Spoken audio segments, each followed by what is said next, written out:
नमस्कार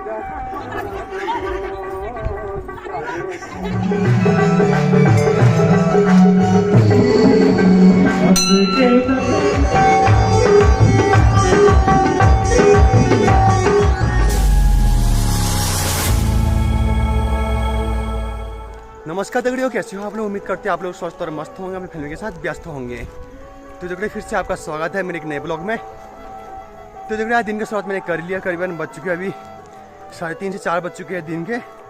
तो आज का ब्लॉग मैं फिर से शुरू कर दिया है और अभी मैं शंखोला गाँव के रास्ते से ऊपर माँ भुरसी देवी के मंदिर पर जा रहा हूँ। जैसे आप लोगों ने लगातार 8 दिन देखा होगा, विष्णु पुराण का जो कथा हुआ आप लोगों को मैंने दिखाया। तो आज 9वां दिन है, तो 9वां दिन भी मैं आप लोगों को वहाँ लेके जा रहा हूँ माँ भुरसी मंदिर पे। और जो भी कथा होगा आप लोगों के बीच में ब्लॉग के माध्यम से आएगा, तो आप लोग देखना और शेयर करना फैमिली तक। तो अभी चलता हूँ वहाँ पे और दिखाता सारा कार्यक्रम, आपको बने रहना आज के ब्लॉग में।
लाल की जय, द्वारिकाधीश भगवान की जय। इस संसार को एक दिशा देने वाले कर्म योगी, क्योंकि जब वो आए थे तो उनने ही सर्वश्रेष्ठ सबसे पहले यही दर्शाया था कि कर्म योगी बनो और कर्म करो, पीछे मत देखो। ये कृष्ण जी की महानता है। ऐसे ही अनेकों कर्मों की वजह से भगवान कृष्ण को कृष्ण के भगवान कहने की उपाधि मिली। प्रत्येक मनुष्य गर्भ धारण करके धरती पे आता है। भगवान कृष्ण भी ठीक उसी तरह से जब ममता की जरूरत होती है भगवान को, तो धरती पे चले आते हैं, क्योंकि धरती पे ही माँ मिलती है, किसी और लोक में नहीं मिलती। मात्र मृत्यु लोक, भूमंडल, यहीं पे ममता रहती है, माँ रहती है। और उस माँ के चरणों के आनंद को लेने के लिए, अपने सुख को और ज्यादा सुखमय बनाने के लिए भगवान भी धरती पे चले आते हैं ममता की छांव में। देखो कृष्ण की कितनी सुंदर उदारता दिखाई जाती है। एक जन्म देती है तो एक पालती है उसको। एक पालने वाली माँ हो जाती है, एक जन्म देने वाली माँ। वो तो दो दो माँओं का बेटा है। तो एक भजन भी आता है कि रे कन्हैया तू किसको कहेगा मैया, एक ने तुझको जन्म दिया और एक ने तुझको पाला।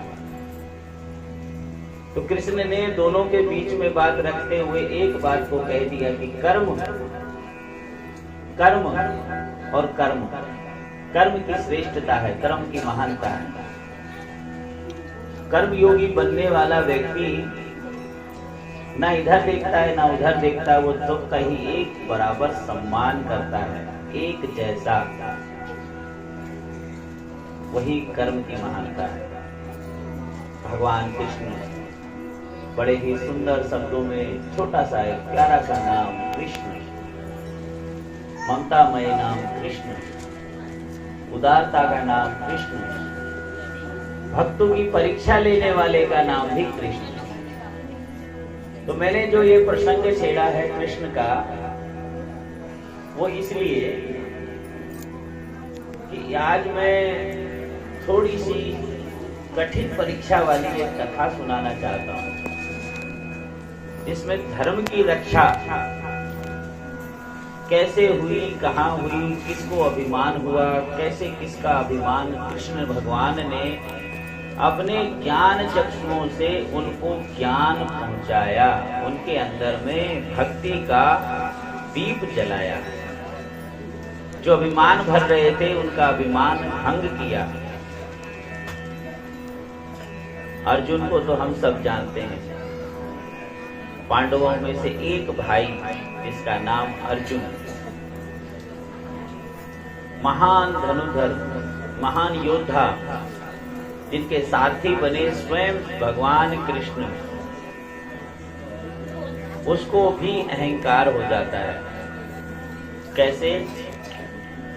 वो बोलता है कि भगवान वासुदेव, आप मेरे सारथी बने, आप मेरे मित्र हैं, आप मेरे साला भी लगते हैं, क्योंकि आपकी बहन का मैंने विवाह किया है, आपकी बहन से। कई प्रकार से उसने जो है कृष्ण भगवान को बोला। कृष्ण भगवान ने कहा, बोला अच्छा लगता है अर्जुन को अभिमान हो गया है। तो अर्जुन ने कहा, बोला भगवान आपका भक्त कोई मुझसे बड़ा नहीं होगा। बोले क्यों? वो इसलिए क्योंकि भगवान आप हर समय मेरे साथ रहते हैं, मेरे साथी हैं, मेरे को हर पल ज्ञान देते हैं, हर समय जहां मुझे जरूरत होती है आप खड़े हो जाते हैं। तो शायद मुझसे बड़ा कोई आपका भक्त नहीं होगा। भगवान ने कहा, बोले अच्छा तुमको अहंकार हो गया है, चलो तुम्हारा अहंकार का भंग करते हैं कि अर्जुन चल, तुझको दिखाता हूं कि भक्ति क्या है और मेरा सबसे प्रिय भक्त कौन है, ये भी तुम्हें दर्शाता हूं। तो अर्जुन को तो शेर बनाया, खुद बन गए साधु और पहुंच गए राजा मोरध्वज की नगरी में। राजा मोरध्वज का नाम सुना आप लोगों ने? किसी ने भी राजा मोरध्वज का नाम सुना है? पहले सुना है, बहुत अच्छी बात है। राजा मोर ध्वज आगरा का जो ताजमहल बना हुआ है, जिसको आज लोग ताजमहल के नाम से जानते हैं, वो कभी किसी जमाने में राजा मोर ध्वज का बनाया हुआ शिवालय हुआ करता था। तो राजा मोर ध्वज वो थे आगरा क्षेत्र के जन्मे, जहां आज हम आगरा को जिसके नाम से जानते हैं ना। तो राजा मोर ध्वज जो थे बड़े ही महान, धर्मी, कर्मी, पूजा पाठी, दयावान, ममतामय राजा हुआ करते थे। उनके दरवाजे पे भगवान कृष्ण और अर्जुन भेष बदल के पहुंच गए। अर्जुन बना शेर और कृष्ण भगवान बने साधु, एक अघोरी का भेष बना लिया। पहुंच गए वहां पे। वहां पहुंचने के बाद में राजा के दरबार के बाहर जाकर के खड़े होते हैं और बोलते हैं कि भिक्षाम देहि।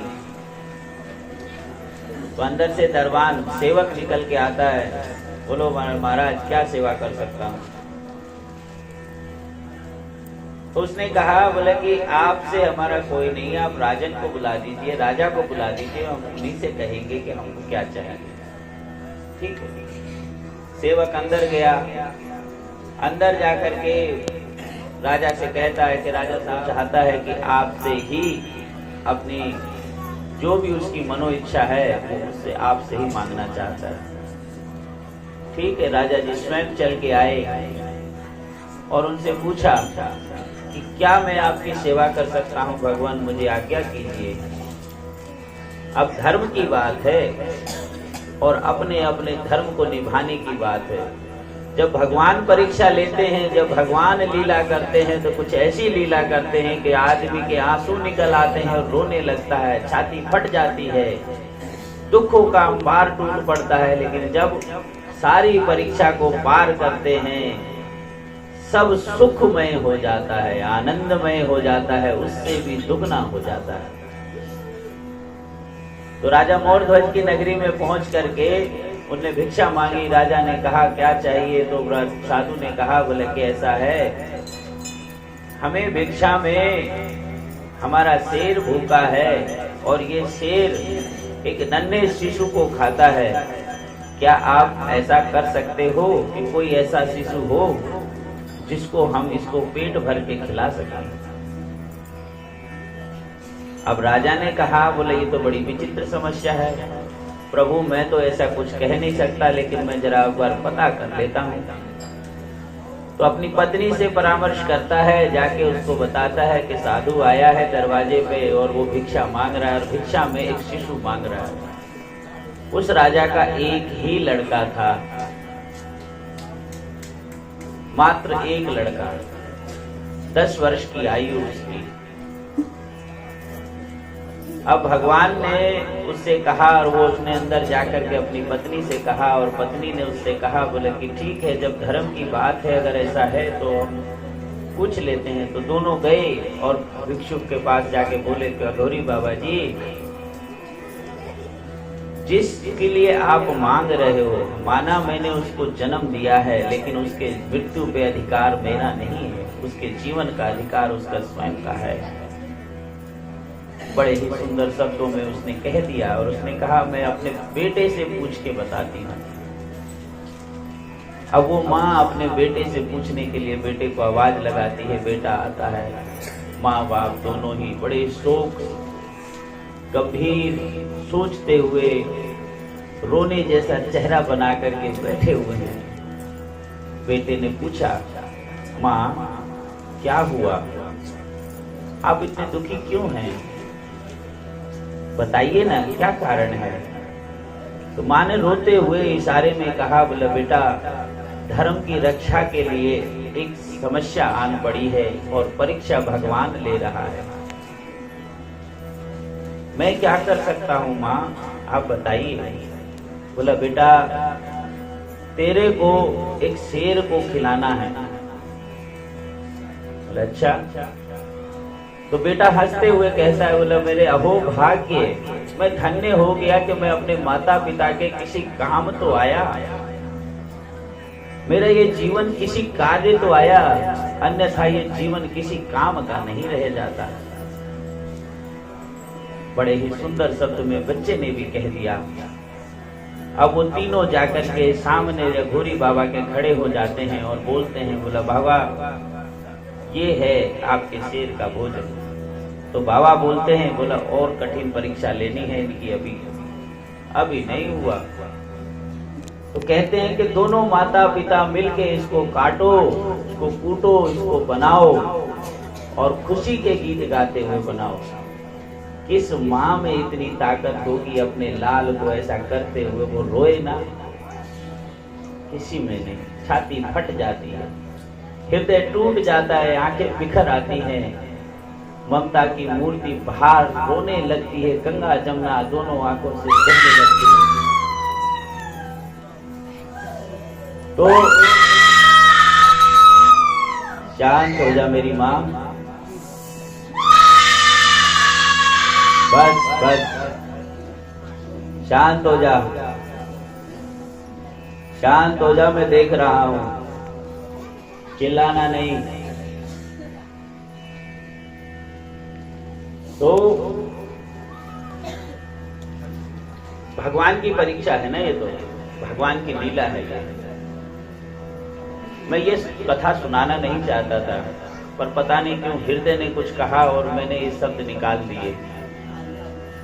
बहुत ही कठिन परीक्षा का ये वाक्य है, बहुत ही कठिन परीक्षा का, जिसको हम महाभारत के नाम से जानते हैं। उसी के अंदर में छोटे से कहीं किनारे में एक शब्दों में ये उल्लेख आता है, क्योंकि जय संहिता जिसका नाम है वो बहुत बड़ा महावाक्य है, बहुत बड़ी पुस्तक है। उस पुस्तक में से एक छोटा सा हिस्सा है महाभारत। उस महाभारत में एक छोटा सा पात्र है कृष्ण का। तो ठीक उसी तरह से अब जो है उसने माता पिता ने उसको उसी प्रकार से किया और करके ले जा करके थाली लगा करके परोस करके उसके सामने रख दिया। तो साधु बाबा बोलते हैं, बोला ऐसे नहीं खाएंगे। कैसे? बोले आप कितने हो? बोले हम 3। बोले हम 2। 5 थाली लगाओ। 5 थाली लगवाई। आप भी साथ बैठो। वो दोनों भी साथ बैठ गए। अब बोलते हैं कि बोला अपने बेटे को आवाज लगाओ। जिसके घर में कोई मर जाता है हम उसके यहाँ से कुछ खाते पीते नहीं है। देखो कठिन परीक्षा इसी को कहते हैं भगवान। जब उसने हृदय से आवाज लगाई और आवाज लगाई तो अंदर से वही लड़का जो 10 साल की आयु का था उसको काट दिया, मार दिया, उसके सिर को कूट दिया, खुशी के गीत बना करके बना के पाक के आगे परोस दिया, उस शेर के आगे डाल दिया। उसके बाद उसकी माँ से कहा जाता है कि माँ तुम एक बार आवाज लगा उसको, वो आएगा। और वो आया। जैसे ही वो आता है भगवान अपने असली रूप में आ जाते हैं। जब भगवान अपने असली रूप में वो आते हैं तो दोनों देख करके वो तीनों, बेटा बोलता है, बोला माँ जिसने परीक्षा लेने आया था, जिसकी तू साधना करती है, तपस्या करती है, जिसका तू भजन करती है, वो स्वयं तेरे द्वार पे खड़ा है, वही तो तेरे परीक्षा लेने आया है। तो उसने अपना धर्म निभाया और वही कार्य किया जो दरवाजे पे कोई आया और उसने मांगा और उसने दिया। ये धर्म है। तो यहाँ अर्जुन को बोला कि अर्जुन देख, इसको कहते हैं भक्ति, क्या तू ऐसा कर सकता है? तो अर्जुन हाथ जोड़ के खड़ा हो गया भगवान के आगे और बोला कि भगवान मैं समझ गया कि मुझे मान हो गया था। भक्ति का पता नहीं है किसके हृदय में कितनी भावना, कितना प्रेम, कहाँ किसके छुपा हुआ है, ये कोई नहीं पता। अब भाव और भक्ति का, प्रेम का, द्वारका में अपना बर्थडे मना रहे थे, जिसको हम कृष्ण जन्माष्टमी के लिए जानते हैं ना। आप लोग, हम सब जानते हैं कि भगवान कृष्ण के जो है जन्मदिन आता है कृष्ण जन्माष्टमी के दिन। तो कृष्ण जन्माष्टमी के रूप में हम उसको मनाते हैं और खुशियां मनाते हैं। एक दूसरे को नए कपड़े पहनाते हैं, दान भी करते हैं, पूजा भी करते हैं, भंडारा भी लगाते हैं, कई प्रकार से उसको जय जयकार करते हैं। माँ द्वारका में ऐसा ही एक समय था और वहां पर जितने बड़े लोग थे वो सब भगवान कृष्ण की जन्माष्टमी के महोत्सव में गए हुए थे, क्योंकि कृष्ण का राजमहल बहुत बड़ा था और सभी लोग उसमें शामिल थे। जो शामिल नहीं थे वो लोग थे दरिद्र लोग। दरिद्र कहते हैं जिनके पास न रहने का घर हो, न खाने की कोई वो हो, कपड़े पहनने का ढंग ना हो, किसी भी प्रकार की व्यवस्था ना हो, वही मैला कुचले खाना, गंदा संदा खाना, गंदे संदे के बीच में रहना। पर उनके हृदय में भी भगवान कृष्ण के लिए प्रेम जागृत हो गया और उस दिन वो अपने गांव में बैठ करके भगवान को याद कर रहे थे और रोने लगे कि भगवान, हम तो इतने सक्षम हैं भी नहीं कि हम आपके महोत्सव में पहुंच सकें, हम आपके दर्शन कर सकें, ऐसी भी हमारे जो है औकात नहीं है, हम क्या करें। और रोने लगे भगवान के आगे, उसका नाम लेकर रोने लगे। तो भगवान बड़े दयालु, उधर महल में भगवान को सजाया जा रहा था, बढ़िया सुंदर सुंदर वस्त्र, सुंदर सुंदर गहने और बड़ा सुंदर सा जो है पूरा उनका सब सजाया जा रहा, तैयारी की जा रही है। कृष्ण जन्माष्टमी की महोत्सव का दिव्य भव्य आयोजन किया जा रहा है। तो भगवान को जब वो कान में आवाज पड़ी उन दरिद्रों की, तो वो जो है वहां से चल पड़े और चल दिए तो अदृश्य होकर के सीधे कहां पहुंचे, दरिद्रों के बीच में। अब भगवान जब वहां पहुंच गए तो उनके बीच में वो भी दरिद्र के जैसे हो गए, उनको खिला भी रहे हैं, खुद खा भी रहे हैं, उनके जैसे कपड़े पहन रहे हैं, जैसा वो श्रृंगार करना चाहते हैं, कीचड़ से, मैल से, मिट्टी से, कपड़े से, फटे पुराने कपड़े से, जो भी उनके पास था वो सब समर्पित उनने कर दिया, भगवान के चरणों में अर्पित कर दिया। अब सब होने के बाद में इधर तैयारी हो गई, बलराम जी ढूंढने लगे कि कहाँ गए कन्हैया, अरे ढूंढो रे भैया कहाँ गए कन्हैया। तो सारे द्वारपाल जो भी कोई सेवक थे सभी के सभी भगवान कृष्ण को ढूंढने लग जाते हैं कि भगवान कहाँ गए मेरे भगवान। ढूंढते ढूंढते लक्ष्मी जी के पास पहुंचते, जो रुक्मणी का अवतार थी, उनके पास पहुंच जाते हैं और जाके कहते हैं कि भगवान कहाँ हैं। तो वो कहते हैं, बोले कि भगवान को ढूंढो, भगवान अपने कमरे में होंगे, अपने महल में होंगे, अपने कक्ष में होंगे, तैयार हो रहे होंगे महोत्सव के लिए। बोले वहां तो नहीं है। अब माँ ने ध्यान लगाया और ध्यान लगा के देखा कि वो तो वहां बैठे हैं, महल से कोसों दूर। अब उनको लेने के लिए बलराम को भेजा कि जाओ उनको ले आओ, वो वहां दरिद्र नगरी में विराजमान है। लेने गए तो जब बलराम जी वहां पहुंच जाते हैं तो बलराम जी उनके जैसे हो जाते हैं, वो भी आने का मन नहीं करता उनका, क्योंकि भक्ति का रस ऐसा होता है, वो ये नहीं देखता कि कहाँ है भक्ति। भक्ति और भाव कहीं भी प्रकट हो सकती है, किसी के हृदय में भी प्रकट हो सकती है, यही भक्ति का भाव है, यही प्रेम का भाव है। तो वहां जब ये नहीं आते बलराम जी, तो स्वयं रुक्मणी जी वहां पहुंच जाती हैं, जो लक्ष्मी का अवतार थी। तो जहां लक्ष्मी पहुंच जाती है वहां से दरिद्रता भाग जाती है। तो भगवान कृष्ण की एक मीठी सी लीला है ये, और इस लीला में उन्होंने क्या दिखाया कि भाव और भक्ति से तुम मुझे जीत सकते हो, तो मैं तुम्हें तुम्हारी दरिद्रता से दूर कर दूंगा, तुम्हारे मन के दुर्विचारों से तुम्हें दूर कर दूंगा, तुम्हें कर्म योगी बना दूंगा। ये भगवान स्वयं कहते हैं। ठीक इसी तरह से कृष्ण ने अर्जुन को कहा कि बेटा पार्थ, तुम कर्म योगी बनो, कर्म करो, पीछे मत देखो क्या होता है, वो सब मैं देख लूंगा, तुम आगे चलो और अपना कर्म करो। यही कर्म की महानता है, यही कृष्ण की महानता है। कृष्ण जैसा योगी हमें ना कभी मिला था और ना ही कभी मिलेगा।